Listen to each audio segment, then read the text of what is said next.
وأصحابه أجمعين. أما بعد قال الله تعالى في كلامه المجيد وفرقانه الحميد قل هل يستوي الذين يعلمون والذين لا يعلمون. صدق الله المولانا العظيم وصدق رسوله النبي الكريم ونحن على ذلك من الشاهدين الشاكرين. আল্লাহ রাব্বুল আলামিনের দরবারে লাখ কোটি শুকরিয়া আদায় করছি, যিনি আমাদেরকে সপ্তাহের শ্রেষ্ঠতম দিন জুমার দিনে ওযু গোসল সেরে পবিত্র হয়ে মসজিদে আসার বসার তৌফিক দান করেছেন। কালিমাতুল শুকর আদায় করছি, বলছি আলহামদুলিল্লাহ। প্যারা নবী মুহাম্মদ সাল্লাল্লাহু আলাইহি ওয়াসাল্লামের পবিত্র বাণী অনুযায়ী জুমার দিনে জুমার নামাজ পড়ার জন্য রওনা দিলেন। প্রতিটি কদমে কদমে সিয়ামুহা সানা, এক বছরের দিনের রোজা, এক বছরের নামাজের সওয়াব লেখা হয়। মসজিদের আমিনা থেকে আসলে 10-20 টাকাতে আসা হয়, এত সওয়াব আল্লাহ তাআলা রেখেছেন এই দিনের বরকতে। সাথে সাথে 7 দিন একবার বর্ণনায় আরো 3 দিন 10 দিনের গুনাহ আল্লাহ তাআলা মাফ করে দেন। এই জন্য জুমার দিনে আসতে পারে অনেকগুলো নেকি অর্জন করার সুযোগ হয়, অনেক গুনাহ থেকে মাফের সুযোগ হয়।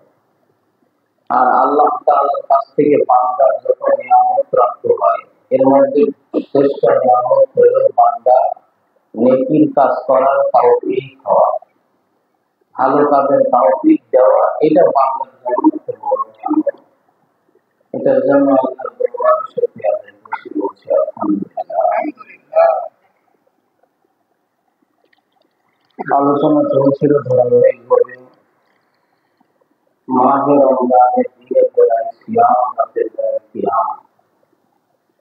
সিয়াম এটি একটি কঠিন সাধনা। প্রবৃত্তি চায় খাইতে, জবান চায় স্বাদ গ্রহণ করতে, দেহ চায় জৈবিক চাহিদা পূরণ করতে, নফস চায় অহেতুক গল্প হাসি তামাশা ইত্যাদি শিকায়ত করতে। এই সকলের সব ইচ্ছাকে বর্জন করে আল্লাহর ইচ্ছাকে প্রাধান্য দিয়ে সিয়াম পালন করতে হয় সূর্য সাদিক থেকে নিয়ে সন্ধ্যা পর্যন্ত। সতর্ক থাকতে হয় ফালতু কথা গালাগালি সেটাই ঠিক বাঁচার জন্য। তা না হলে বিশ্বনবী সাল্লাল্লাহু আলাইহি ওয়াসাল্লামের সতর্কবাণী তার রোজা থাকা আর না খেয়ে থাকার মধ্যে কোনো পার্থক্য নেই। এই জন্য জবানকে কর্ম রাখতে হবে। কেউ উত্তপ্ত করলে, বিরক্ত করলে তাকে বলতে হয় আমি রোজা আছি, বেশি কথা বলতে পারবো না। এইভাবে দিনটি পূরণ করার পরে সেই সিয়াম আল্লাহ তাআলা এমন ভাবে কবুল করে যে কিয়ামতের দিন আল্লাহ জান্নাতে যাদেরকে দেবেন তাদেরকে জান্নাতি গেটের সামনে ব্যবস্থা করবেন। বিভিন্ন গেট দিয়ে বিভিন্ন জন যাবে, নামাজীদের গেট দিয়ে রোজাদাররা যাবে, যেহেতু নামাজী রোজাদার আছে।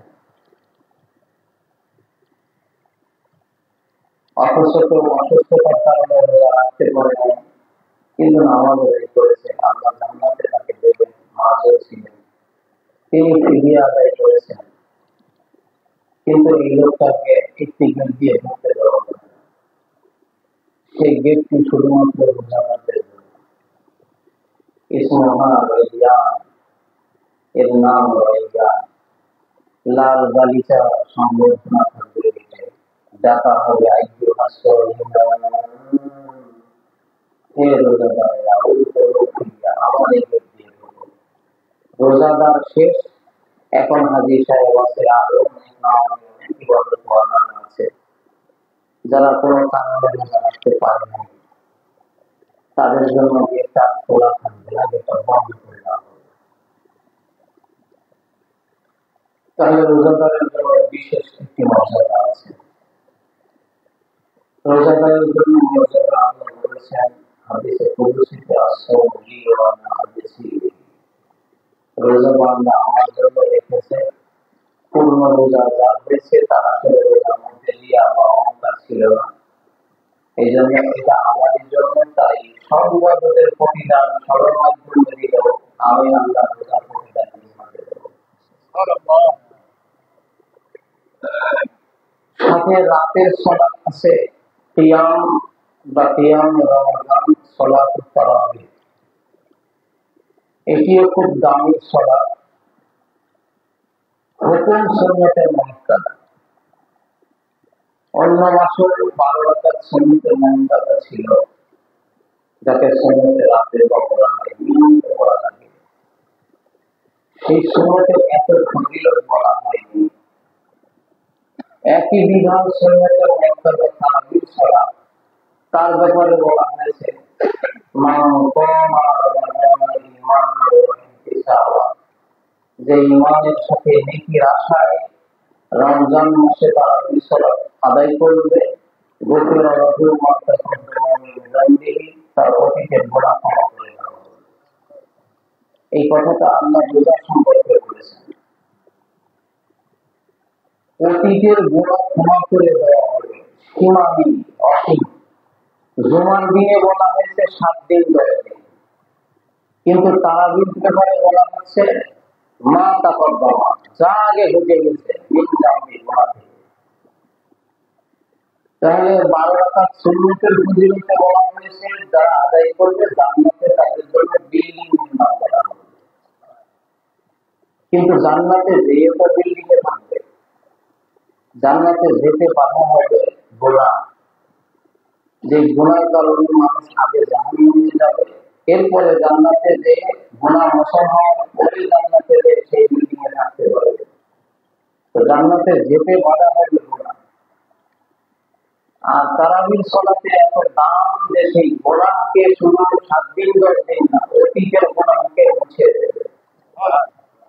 এত দামি সালাতের নাম সালাতুত তারাবিহ, তারাবির নামাজ। অন্য মাসের তুলনায় রমজান মাস আসলে আল্লাহ নবী সাল্লাল্লাহু আলাইহি ওয়াসাল্লামের ইবাদতের পরিমাণ ধরন বেড়ে যেত। অন্য মাসের তুলনায় রাসূল সাল্লাল্লাহু কম রাখেন, কম খেতেন। কেন? এই মাসের ইবাদতের দাম বেশি, তাই করতে হবে বেশি। কিন্তু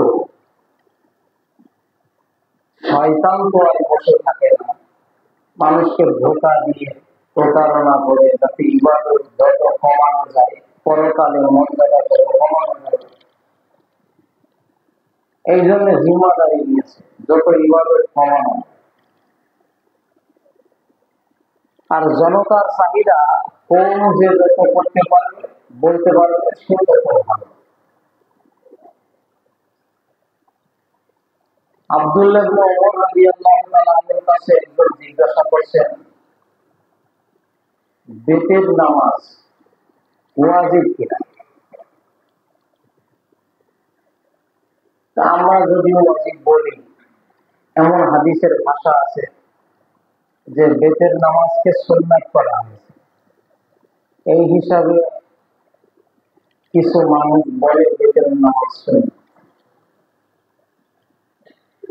আব্দুল্লাহ ইবনে ওমর রাদিয়াল্লাহু তাআলা আমাদের প্রশ্নকারীর প্রশ্ন ভুলে গেছে।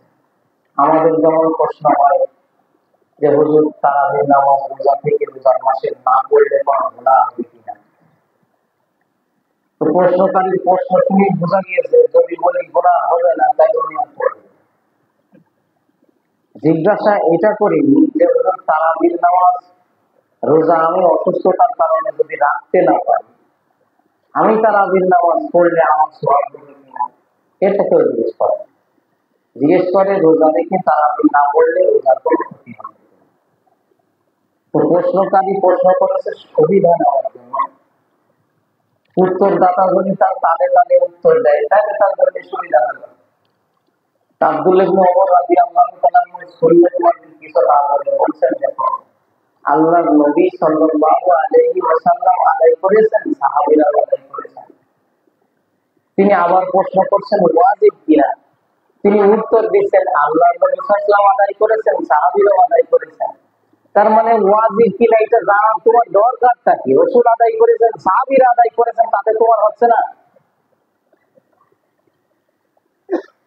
সুবিধাবাদীর প্রশ্ন এড়িয়ে যাওয়ার জন্য এই উত্তর দিচ্ছে। প্রশ্নকারী তো প্রশ্ন করতে চাইবে কোন কি করে করা যায়। হুজুর সর্বনিম্ন তারাবির নামাজ কত রাকাত পড়া যায়? কিরে ভাই, কোনদিন প্রশ্ন তো করলে না যে এখন তো সুস্থ আছি, সবল আছি, বয়স জোয়ান আছে, তারাবির নামাজ সর্বোচ্চ কত রাকাত পড়া যায়? বুড়ো হওয়ার পরে যখন অসুস্থ ক্লান্ত জন্ম, তখন না প্রশ্ন সর্বনিম্ন কত রাকাত পড়া যায়, কিন্তু যখন গায়ে জোর আছে তখন প্রশ্ন কেন হয়নি যে সর্বোচ্চ কত রাকাত পড়া যায়? তখন আমি বলতাম যে সর্বোচ্চ 41 রাকাত বেঁধে সর্ব পড়া যায়, অথবা বলতাম যত মনে চাও তত পড়া যায় 2 রাকাত করে। সে প্রশ্নটা তো করো, সর্বনিম্নটা খুঁজতে চায়, মানে সুবিধা খুঁজতে চায়। আমি গতদিন বলেছিলাম আসলে যারা 8 রাকাত তারাবি পড়ে তাদের দলিল কি? বুখারী শরীফের মধ্যে আমাদের আয়েশা সিদ্দিকা রাদিয়াল্লাহু তাআলা আনহা বর্ণিত হাদিস, জিজ্ঞাসা করেছিলেন রমজানের রাতে আমল কেমন ছিল রাসূল সাল্লাল্লাহু আলাইহি ওয়াসাল্লাম। তখন আয়েশা সিদ্দিকা রাদিয়াল্লাহু তাআলা আনহা জবাব দিয়েছেন, রমজানেও না, অন্য মাসেও না, কোন মাসেই তিনি 1000 রাকাতের বেশি পড়তেন না। 4, 4 আর 3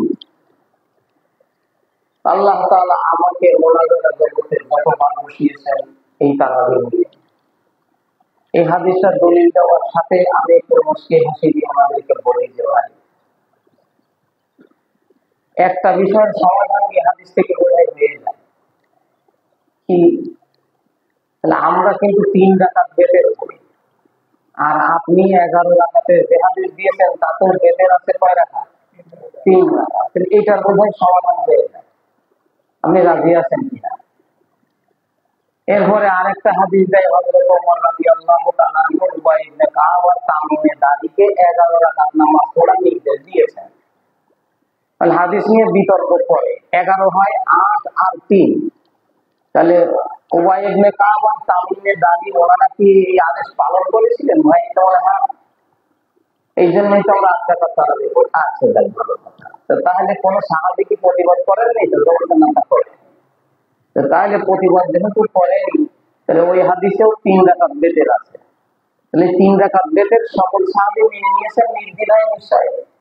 তো বলছে তাহলে এই বিপদটা সমাধান হয়ে যায় যে আল্লাহর নবী সাল্লাল্লাহু আলাইহি ওয়াসাল্লাম 3 রাকাত বেতের পড়েছেন আপনার আগের দলিলে, আর পরে সাহাবীদের দলিলে সাহাবীরাও 3 রাকাত বেতের পড়েছেন বা জামাআত সর্বসম্মত।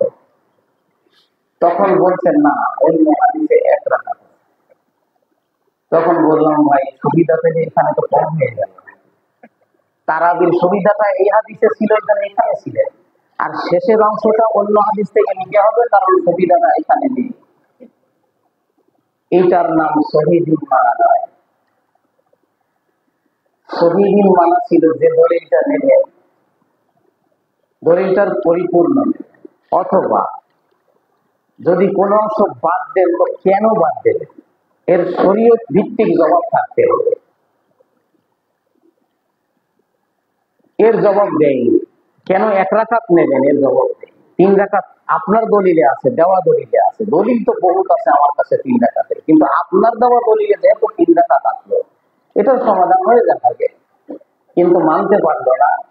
তাহলে বোঝা গেল যে সাহাবীদেরকে 3 রাকাত বেতের নির্দেশ দিয়ে কোন সাহাবী আপত্তি করেনি, শুধু আপত্তি আপনাদের আছে। যদি থাকতেন কোথায় আপত্তি করতেন না, যে না অন্য দলিলে তো 1 রাকাত আছে, আপনি 3 রাকাতের নির্দেশ দিচ্ছেন কেন, 11 কেন দিচ্ছেন, এর মধ্যে তো 3 বেতের আছে, অন্য হাদিসের 1 রাকাত আছে, ওটা বলতেন মনে হয়, থাবড়ায় দাঁত ফেলে দিতেন হযরত ওমর সাল্লাল্লাহু আলাইহি ওয়াসাল্লাম।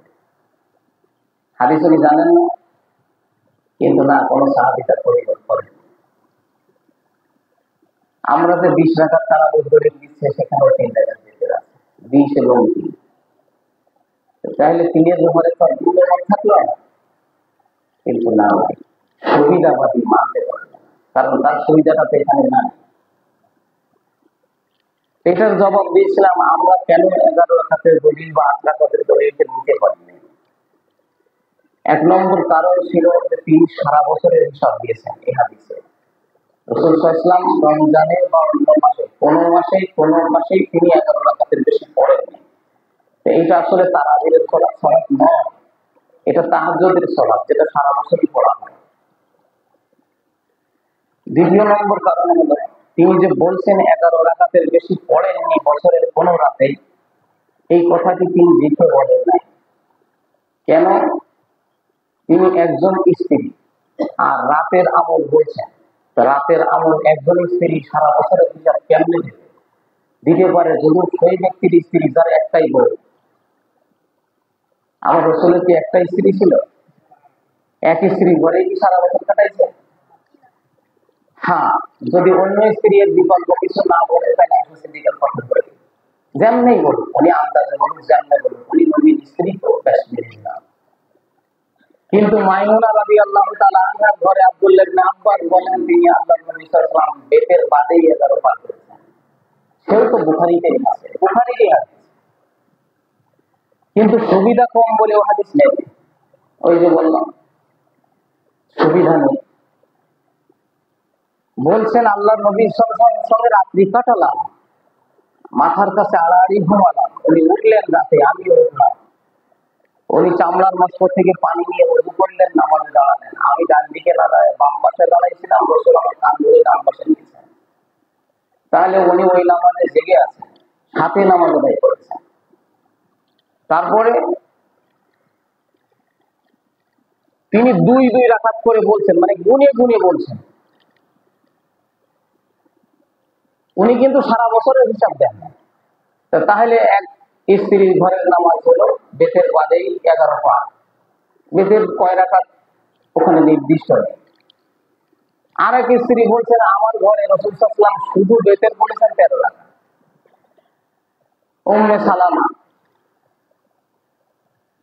তিরমিজির হাদিস, বেতের আওতায়। এখন যেহেতু 3 স্ত্রীর 3 রকম খবর হলো, এর মধ্যে 3 স্ত্রীর ভিতরে কোন স্ত্রী সারা বছরের হিসাব দিয়েছেন? হযরত আয়েশা সিদ্দিকা। সারা বছরের হিসাব উনি কেমন পাইলেন? আরেক স্ত্রীরা তো ভিন্ন ভিন্ন বলতেছেন, ওই রাতগুলো কি সারা বছরের মধ্যে পড়ে না? জি, যার যার ঘরের খবর সে বলতে পারবে, সেটাই গ্রহণ করা হবে, বাকিগুলি গ্রহণ করা হবে না। কারণ ঘটনার সময় অনুপস্থিত ব্যক্তির সাক্ষ্য গ্রহণযোগ্য হবে না। নম্বর 2, তিনি নিজের ঘরে ঠিক জানতেন কিনা, অন্যের ঘরে বলবেন। সারা বছরের হিসাব তো ঠিক হবেই না, নিজের ঘরের খবর তিনি জানতেন কিনা।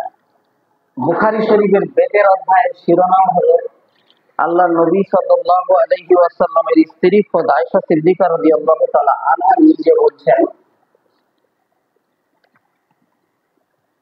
যে আমাকে 942 নম্বর হাদিস, আন আয়েশা ক্বালাত কানা নবী সাল্লাল্লাহু আলাইহি ওয়াসাল্লাম ইউসাল্লি, নামাজ আদায় করেন, ওয়ানা রাকিদাতুন মু'তাজিরাতুন আলা ফিরাশিহি, আর আমি মাথার কাছে, মানে সামনে নামাজ পড়তেন, তার সামনে বালিশের কাছে শুয়ে থাকতাম, ঘুমিয়ে থাকতাম। ফাইজা আরাদা আন ইউতিরা, যখন বেতের পড়ার ইচ্ছা করতেন, আই কদানি, আমাকে জাগিয়ে দিতেন, তখন আমি বেতের পড়তাম। উনি বেতের রাত পর্যন্ত ঘুমিয়ে থাকতেন। এই ঘুমাইতেন কি আরেক স্ত্রী ঘরে না নিজের ঘরে? উত্তর, নিজের ঘরে। তো তারাবির সালাত যে যেই মতের যে দলের যদি জিজ্ঞেস করি এটা বেতের আগে না পরে, উত্তর হলো বেতের আগে। তো বেতের আগ পর্যন্ত যিনি ঘুমাইলেন, তিনি বেতের রাকাত সংখ্যা কত কিভাবে বলবেন? এটা নিজের ঘরের খবর, সাক্ষীও নিজে, অন্য কোন সাহাবী এটা বর্ণনা করেনি, নিজেরটা নিজে করছেন। আবার হাদিসও বুখারী, নিশ্চয়ই 8 রাকাতের দলিল যারা দিয়েছে তারা এই হাদিসটা পড়েছেন। তবে সাধারণের কথা বাদ, যারা বড় বড় সাহেব তারা কি করেছেন, কিন্তু নেই নাই, এটা নিতে গেলে তো সুবিধা কম হয়ে যায়। আমরা কেন নিতে পারলাম না? আমাদের উপর একটা প্রশ্ন হতে পারে যে হুজুর আপনি একবার বললেন যে ঠিক আছে 11 রাকাতের হাদিস থেকে বেতেরের সমাধান হয়ে যাক, তাহলে আপনি তো বেতেরের কথাটা নিতে হচ্ছেন হাদিস থেকে। তা আপনি যেহেতু অভিযোগ করলেন এক হাদিসের অর্ধেক আমরা নিলাম আর অর্ধেক নিলাম না বলে আমাদের উপর অভিযোগ করলেন, এখন আপনার কাছে আমি প্রশ্ন করি যে আপনি কেন বেতেরটা নিচ্ছেন না, বাকিটা নিচ্ছেন না? তো উত্তর হলো, বেতের পড়ার সময় আয়েশা সিদ্দিকা জেগে না ঘুমিয়ে? উত্তর জেগে। আর আগের নামাজের সময় জেগে না ঘুমিয়ে? ঘুমিয়ে। ঘুমন্ত ব্যক্তির সাক্ষী গ্রহণযোগ্য হয় না, তিনি যত সত্যবাদী হন, যত শ্রেষ্ঠ ব্যক্তি হন, তবে নবীরা বাদে, নবীদের স্বপ্ন সেটা ভিন্ন ব্যাপার। যাই হোক, এখন সারা বছরের হিসাব নিলাম না কেন, সারা বছরের রাতের নামাজে উপস্থিত ছিলেন না তিনি, শুধু তার ঘরেরটাই তিনি উপস্থিত ছিলেন। তো ঘটনার সময় অনুপস্থিত ব্যক্তির সাক্ষী গ্রহণযোগ্য হবে না। যদি কোনো কাজী সাক্ষীকে জিজ্ঞাসা করে ঘটনার সময় আপনি কোথায় ছিলেন, তো বলে আমি অন্য জায়গায় ছিলাম, মানে অন্য বাড়ি ছিলাম, আমার বাড়ি আমি ছিলাম, আচ্ছা ঘটনার সময় ছিলেন না, না, সাক্ষী বাতিল। আর একজন যদি বলে আপনি ঘুমিয়েছিলেন, ঘটনার সাক্ষী দিতে গিয়ে যদি বলে আমি ঘুমিয়েছিলাম, তো উত্তর কি হবে? সাক্ষী চলবে, এই জন্য নেই নেই। আর সেই সাহাবী বলছেন 11 বেশি পার করেছেন বেতের বাদে, উনি কি ঘুমিয়ে না জেগে? আব্দুল্লাহ ইবনে আব্বাস সাথে আছেন, নামাজ আদায় করছেন, ডাকাত গুনে গুনে বলছেন তিনি ভুল করে বামে দাঁড়াইছিলেন বলে তাকে ডান দিকে নেওয়া হয়েছে। এতটা যাচাইয়ের পরে দলিল হয়েছে। যাই হোক, এরপরে যেখানে সমস্যাটা ঘটেছে সেটা হলো, দেখেন সেটা নিয়েও কথা বলা যায়। আমরা 20 রাকাতের একটা হাদিস দেই যে আল্লাহর নবী সাল্লাল্লাহু আলাইহি ওয়াসাল্লাম 20 রাকাত তারাবির নামাজ আদায় করেছেন। বর্ণনাকারী আব্দুল্লাহ ইবনে আব্বাস রাদিয়াল্লাহু তাআলা।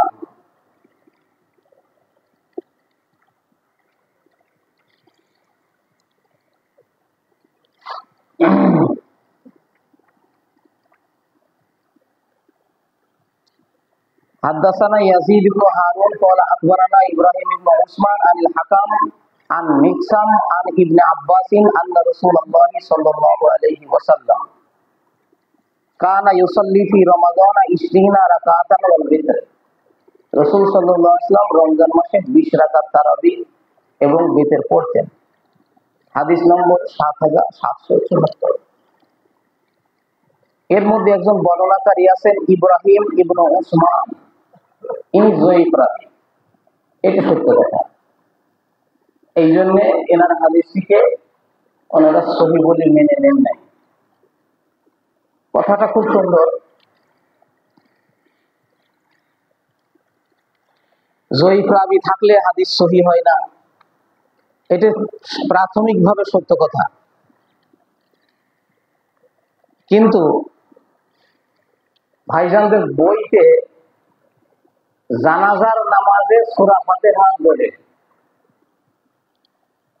একটা দলিল দেওয়া রয়েছে প্রথম দিকে। হাদাসানা আহমদ ইবনে মনি, হাদাসানা যায়েদ ইবনে হুবাব, হাদাসানা ইব্রাহিম ইবনে উসমান আনিল হাকাম আন মিকসাম আন ইবনে আব্বাসিন আন্না নবী সাল্লাল্লাহু আলাইহি ওয়াসাল্লাম ক্বরা আলাল জানাজাতি বিফাতিহাতিল কিতাব। বর্ণনাকারী ইব্রাহিম ইবনে উসমান একই সনদে আছে, এই সনদে ইব্রাহিম ইবনে উসমান আছে। এখানে আছে আখবারানা ইব্রাহিম ইবনে উসমান আনিল হাকাম আন মিকসাম আন ইবনে আব্বাস। আর এই ফাতিহা পড়ার সনদে আছে হাদাসানা ইব্রাহিম ইবনে উসমান আনিল হাকাম আন মিকসাম আন ইবনে আব্বাস। হুবহু সনদ, একই ব্যক্তিরা, কিন্তু এই হাদিস সহিহ হয়েছে, পক্ষে গিয়েছে। সেই ইব্রাহিম ইবনে উসমান থাকার পরও সহিহ কেন? জানাজার নামাজে সূরা ফাতিহা পড়াটা ওনাদের পক্ষে ঘটে, এই জন্য। এর নাম হলো ইসলামী গবেষণা, এর নাম হলো ইনসাফ। চিন্তা করেন, এটি তিরমিজির হাদিস। অথচ ইমাম তিরমিজি বর্ণনাকারীকে বলছেন লাইসা ইসনাদুহু বিজাকাল কবি, এই সনদ শক্তিশালী নয়। ইব্রাহিম ইবনে উসমান হুয়া আবু শাইবা আল ওয়াসিতি মুনকারুল হাদিস। তাহলে এই হাদিস সহিহ হলো কেন? এর কারণ হলো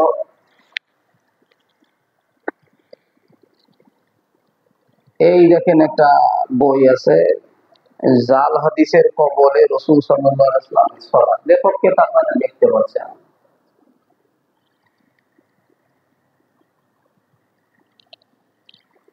জানাজার সালাত,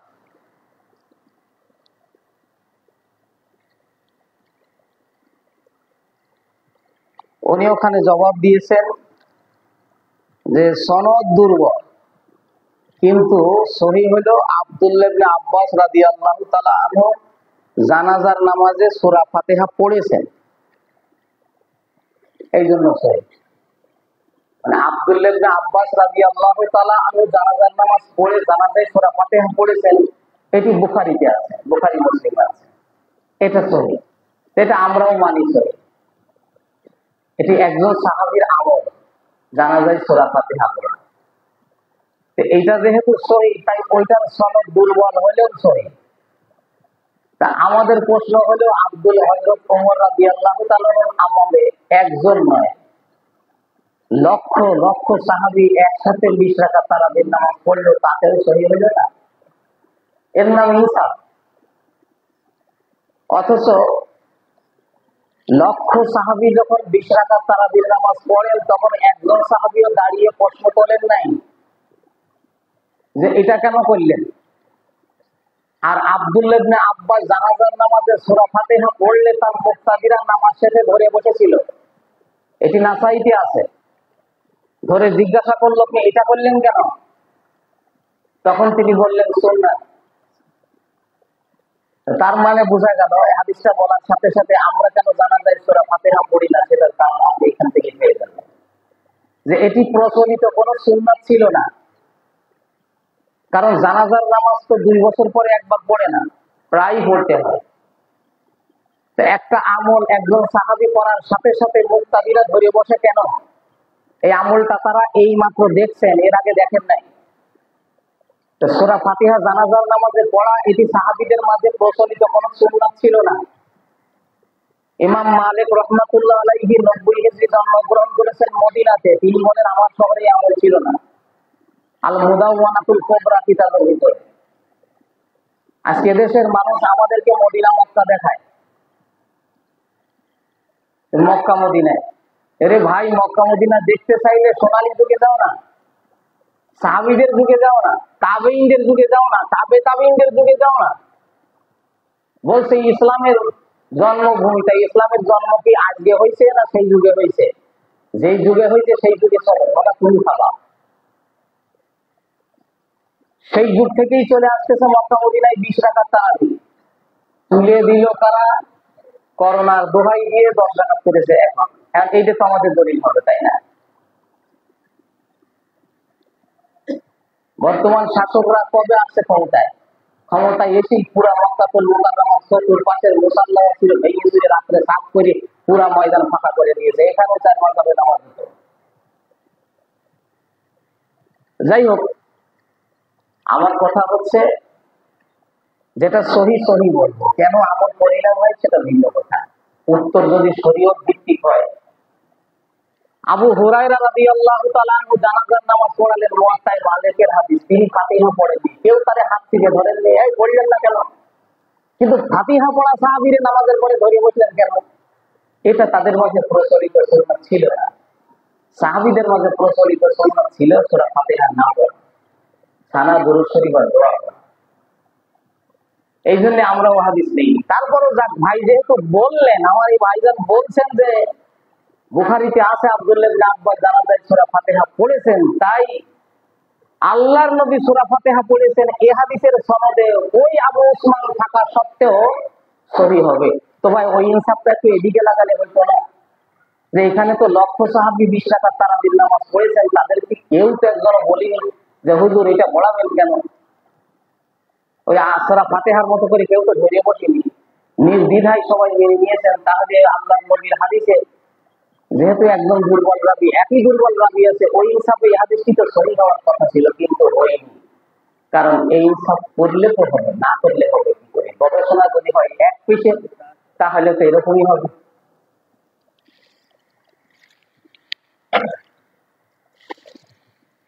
এই যে দুইজনেরই এই দুইটা বই একজন লেখকেরই, যিনি 20 রাকাত তারাবি আর 8 রাকাত তারাবিকে গবেষণা চালাইছেন, ঘটনা একই।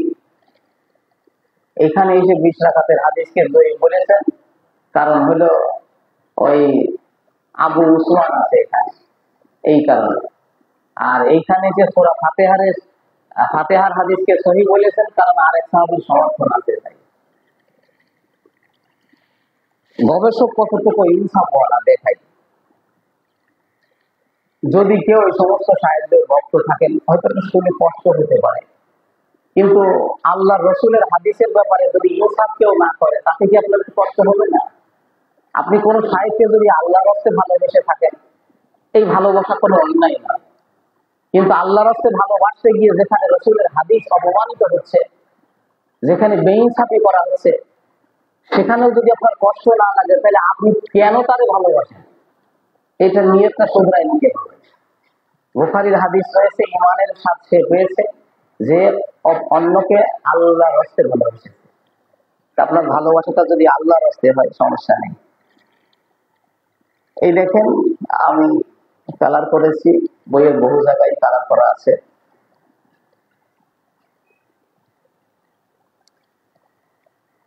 জালিয়াতি বললে শোনাটা খারাপ শোনা যাবে, কিন্তু বলছি না সেটা।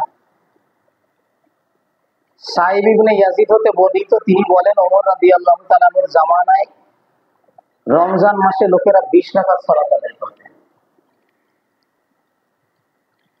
এই হাদিসটি সহি কি সহি না, এই সাহেব তাহাকি করেছেন, নাম নিচে আছে দেখেন। বর্ণনাটি জাল। কেন জাল হলো? ইয়াজিদ ইবনে খুসাইফা নামে একজন মুনকার রাবী আছে। ইয়াজিদ ইবনে খুসাইফা নামে একজন মুনকার রাবী আছে। সে সহিহ হাদিসের বিরোধী হাদিস বর্ণনাকারী। ইমাম আহমদ ইবনে হাম্বল এই জন্য তাকে মুনকার বলেছেন। আল্লামা যাহাবী ও ইবনে হাজার আসকালানী সেটা সমর্থন করেছেন। আচ্ছা, মানে এই রাবী যত হাদিস বলে সেগুলো সহিহ হাদিসের বিরোধী হাদিস। ভাই, কাক যদি শিয়াল যদি দোয়া করে কাকের গোশ খাওয়ার জন্য, যে আল্লাহ বৃষ্টি দাও, পানি এত বেশি হোক যেন গাছের উপরে উঠে যায়, কতক্ষণ উঠতে পারে দেখবো, যখন উড়িয়ে দেনা কথা হয়ে যাবে, পড়িয়ে যাবে, তখন রেখে যাবে। ওর দোয়ার সময় খেয়াল নেই যে পানি যদি গাছের উপরে ওঠে তখন আগে মরবে কাক না আমি, ও তো কিছু সময় উড়ে বেড়াবে, আর আমি যে সুমুনি খেয়ে ততক্ষণ মরিয়ে ছাড়া। আসলে এক পয়সে গবেষণা করলে পিছনে হাত দিতে খেয়াল থাকে না। এই ব্যক্তি, এই ইয়াজিদ ইবনে খুসাইফা, তিনি এই কিতাবের রাবী, 20 রাকাত তারাবির রাবী। যেহেতু ওনার বর্ণনাগুলো কোনোটাই সহি হয় না, এই জন্য ওনার বর্ণনাকে উনি সহি বলেননি।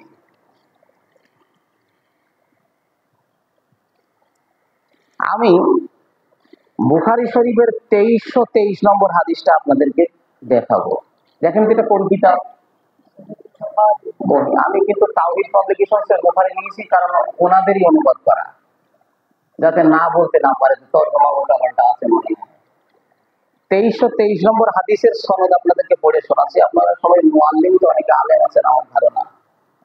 হাদ্দাসানা আব্দুল্লাহ ইবনে ইউসুফ আকবারানা মালিক আন ইয়াজিদ ইবনে খুসাইফা। ভাই, ইয়াজিদ ইবনে খুসাইফা কি বুখারী শরীফে পাওয়া গিয়েছে? এই দেখেন, বুখারী 2323 নম্বর হাদিসের রাবী আব্দুল্লাহ ইবনে ইউসুফ আকবারানা মালিক আন ইয়াজিদ ইবনে খুসাইফা আন্না সাইব ইবনে ইয়াজিদ হাদ্দাসাহু আন্নাহু সামিয়া সুফয়ান ইবনে আবি যুহাইর রাজুলাম মিন। এই যে ইয়াজিদ ইবনে খুসাইফা আছে, ইয়াজিদ ইবনে খুসাইফা হলো বুখারী, মুসলিম সহ সকল কিতাবের রাবী। বুখারী মুসলিমে যার হাদিস থাকে, তাকে যদি কেউ বলে যে এই লোকটা মুনকার রাবী, এর মুখ দিয়ে যা বেরোয় সব সহিহ হাদিসের বিরোধী হাদিস, বলেন সেই তাহকিককারী মুহাক্কিক কত বড় বাটপার হতে পারে। আপনি চিন্তা করতে পারেন কেন বাটপার বললাম। তাকে এখন জিজ্ঞেস করবো সেই 2323 নম্বর হাদিসটা জাল কিনা, বুখারীর এই 2323 নম্বর হাদিস জাল কিনা। আর পৃথিবীর জমিনে মাটির উপরে কোনো বাপের বেটার ক্ষমতা নেই বুখারীর হাদিসকে জাল বলা, জয়ীব বলার ক্ষমতাই তো নেই, জাল তো বহু দূরের কথা। তো তুমি 20 রাকাত, তোমার জন্য 12 রাকাত কষ্ট হবে বলে তাই তুমি ইয়াজিদ ইবনে খুসাইফারে মুনকার রাবী বলে দিলে। এখন বুখারী শরীফ বাঁচাবা কি দিয়ে? তোমরাই বেশি বুখারী মুসলিম বলো, এখন কি হবে? মুসলিমের 444 নম্বর হাদিস আর ঘরে বসে বের করে মোবাইল থেকে কি বলে শর্ট স্ক্রিন না কি বলে, ওই টান দিয়ে নিয়ে রেখে দিলাম। 444 নম্বর মুসলিম শরীফের হাদিসে ইয়াজিদ ইবনে খুসাইফা। কি করবা?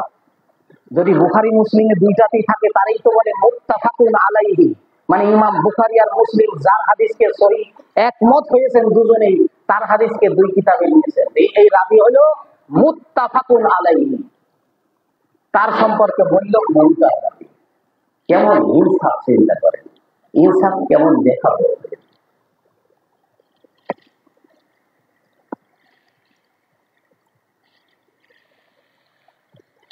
লিখলো ইমাম ইবনে হাজার আসকালানী নাকি সমর্থন করেছে মুনকার কথাটা।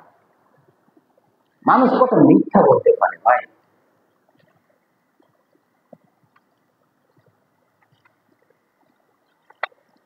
এই দেখেন কিতাবটার নাম তাকরিবুত তাহজিব। এই দেখেন এ ব্যক্তি কে? ইবনে হাজার আসকালানী। কিতাবটি এসেছে মিশর থেকে, শারে আল জাওহার আল কয়েদ ইমাম জামিয়াতুল আজহার। দেখি উনি ইয়াজিদ ইবনে খুসাইফাকে কি বলেছেন।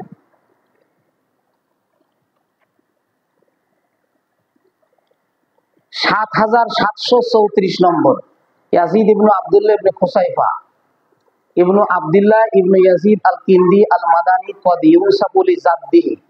মূলত ওনার বাপের নাম ইয়াজিদ ইবনে আব্দুল্লাহ বাপের নাম, দাদার নাম খুসাইফা।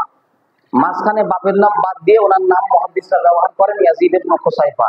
এটাই বলেছে অকদ ইউসাফু লি জাদ্দি, দাদার নামের সাথে সম্পর্ক জুড়িয়ে দিয়ে বলা হয়। এই দেখেন লিখেছে সাকাত বলতা সেফাতুন। সেফাতুন শব্দটি হলো একজন মুহাদ্দিসের জন্য উচ্চতর শব্দ, মানে গ্রহণযোগ্য। এর শেষে দেওয়া আছে আইন চিহ্ন।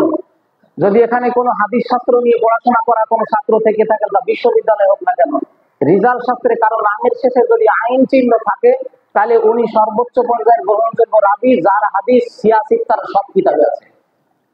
সেই লোকটারে বানাইছে মুনকার। আর আবার কিতাবের নাম দিয়ে, লেখকের নাম দিয়ে জালিয়াতি। এইরকম জালিয়াতি করি যদি মানুষের নামাজ কমানো যায়, তাহলে তার মতন বড় আলেম কি আর আমার মতো লোক করবে?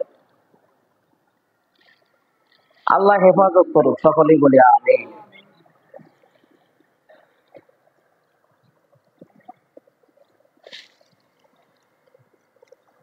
এবার আমি সময় করে শেষের দিকে আর একটি কিতাব দেখাই। এই যে 20 রাকাত তারাবির নামাজ যে পড়া হলো, সাহাবীরা পড়লেন, সেটা ছিল 4617।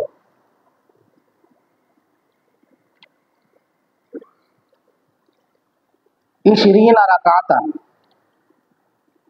কানু ইয়াকুমুনা আলা আহাদি উমর ইবনুল খাত্তাব ফি শাহরি রমাদান বি20 রাকাতান। এই দেখেন হাদিসটির নম্বর এইখানে দেওয়া আছে, ঠিক টিকা এখানে দেওয়া আছে, এইখানে লেখা আছে। এর বাবা একটু দেখো কি লেখা আছে আরবিতে, জোরে বলো। এই যে সহিহ, এটাও মিশরীয় কিতাব। আল আজহার বিশ্ববিদ্যালয়ের সাহিত্যরা তাহকিক করে দিয়েছে। 20 রাকাত তারাবির হাদিস উনি বললেন জাল, আর আল আজহারের সাহেব বলেছেন সহিহ। কেমন বুঝলেন? একটা না, এই পরের হাদিসে আছে, দেখো তো, ফি রমাজান সালাসিন ওয়া ইশরিনা রাকাতান, 23 রাকাত বেতের সহ। এটার নম্বর 4618, মানে 4618। কি আছে 4618-তে? সহি। এখানে 4619, কি আছে 4619-এ? সহি।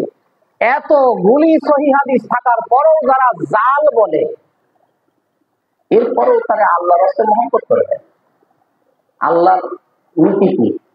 বুখারী শরীফের, মুসলিমের রাবি, সিয়াসিত্তার কিতাবের রাবি যে হয়, তার আদালতের ভিতরে কোন রকম কমতি আছে? সে যদি আল্লাহর ওলি না হয়, তা আমার মতো লোক হবে? এর বিরুদ্ধে শত্রুতা করলে আপনি কার বিরুদ্ধে করেছেন? হাদিস করেন, মান আদালি ওলিয়া, যে আমার অলির সঙ্গে শত্রুতা পোষণ করে, আযামতু বিল হারব, আমি তার বিরুদ্ধে যুদ্ধের ঘোষণা দিলাম। যেই শায়েখ বুখারীর রাবিকে মুনকার বলে, আল্লাহর পক্ষ থেকে তার বিরুদ্ধে যুদ্ধের ঘোষণা, আপনি এরপরেও যদি মহব্বত করেন, তো রাসূলের কাছে কি জবাব দেবেন? যাই হোক ভাই, আজকে এই পর্যন্তই, আবার আগামীতে হবে ইনশাআল্লাহ। আমি শুধু দেখাইলাম, এই ব্যাগটা বুঝাই ওনাদের বই আছে, আমি না পড়ে যা চাই না করে কথা বলি। একটা দুইটা না, মেজ শায়েখ, বড় শায়েখ, মোটা শায়েখ, চিকন শায়েখ, গড়ে জালিয়াতি, প্রায় বইতেই জালিয়াতি করা। একজন ব্যক্তির বিরুদ্ধে কি বলবো? কোন ব্যক্তির বিরুদ্ধে যেটা বলি না, নাম বলতে পারতাম, কিন্তু কার নাম বলে কার বলতে বলবো, প্রায় একরকম।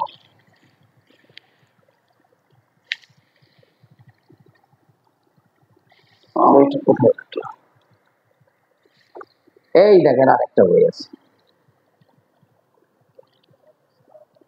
বাংলাদেশের সব থেকে শক্ত কথা বলা লোক, 26 বছর ধরে ফতোয়া নেবে, কোনোদিন কোন ফতোয়া ফিরিয়ে নিতে হয়নি, এটা ওনার মুখের কথা। উনি বলছেন, সালাম সব জায়গায় দিতে হবে, পেশাব করছে সালাম দাও, পায়খানা করছে সালাম দাও, সালাম তোমাকে দিতেই হবে, সালাম তুমি দিতে বাধ্য। তো আমি বলি, শায়েখের ভক্ত যারা আছে, ওযু পালন করে বাথরুমের দরজায় দাঁড়িয়ে দাও, যারা ঢুকবে, ঢোকার পরে পায়খানা করা অবস্থায় সালাম দিবা, শায়েখের হুকুম পালন করো। বলছে সালাম তোমাকে দিতেই হবে, দিতে তুমি বাধ্য। ইনসাফ আপনাদের উপরে। অনেক আছে, সবগুলো দেখাবো না। 3 রাকাত বেতের 3 রাকাত পড়লে এক টানা পড়তে হবে, মানে আমরা বসি না 2 রাকাতে, উনি দলিল দিচ্ছেন এক টানা বসতে হবে। দলিল হলো, আন আয়েশাতা ক্বালাত কানা রাসূলুল্লাহ সাল্লাল্লাহু আলাইহি ওয়াসাল্লাম ইউতিরু বিসালাসি, হযরত আয়েশা সিদ্দিকা বলেন 3 রাকাত বেতের পড়তেন রাসূল সাল্লাল্লাহু আলাইহি ওয়াসাল্লাম।